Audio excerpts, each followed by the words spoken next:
Hi, I'm Harvey in New York City, a registered Republican my entire adult life, never voted for a Democrat. In 2016, I could see that Donald Trump was a horrible human being. I strongly believe that good character and judgment are crucial qualities in a president.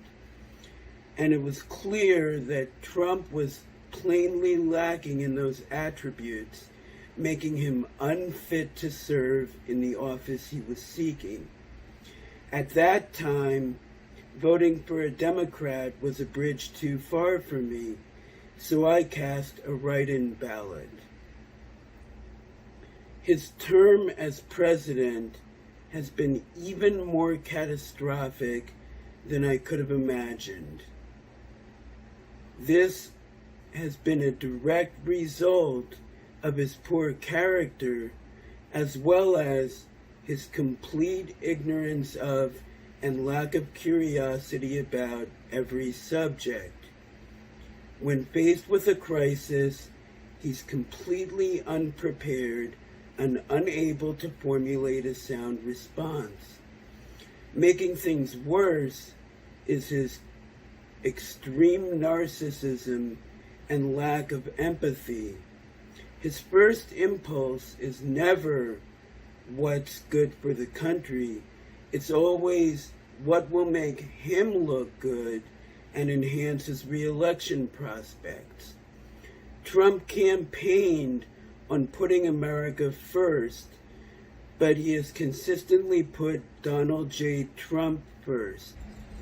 Those personality traits and motivations and his inability to handle a crisis were reflected in his horrific response to the pandemic, which has led to and continues to cause so much needless loss of American lives. But perhaps the most dangerous aspect of the Trump presidency has been his authoritarian streak. He openly admires dictators like Vladimir Putin and Xi Jinping, and he wants to be like them. He personally attacks people who dare to disagree with him because he cannot tolerate dissent. Most chillingly, he attacks a free press and calls journalists the enemy of the people. He even threatened to sue CNN because he didn't like one of their poll results. That's the kind of behavior that I would expect from an authoritarian regime like Russia or China, but not in the America that I know and love.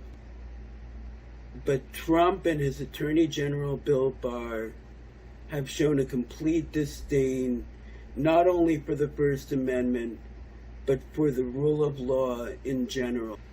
You know, there's so much more that I could say here, but I've been asked to limit the length of this video.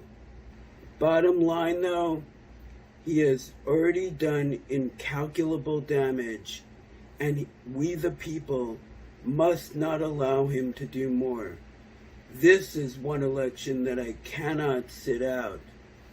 This time, I must vote directly against Trump.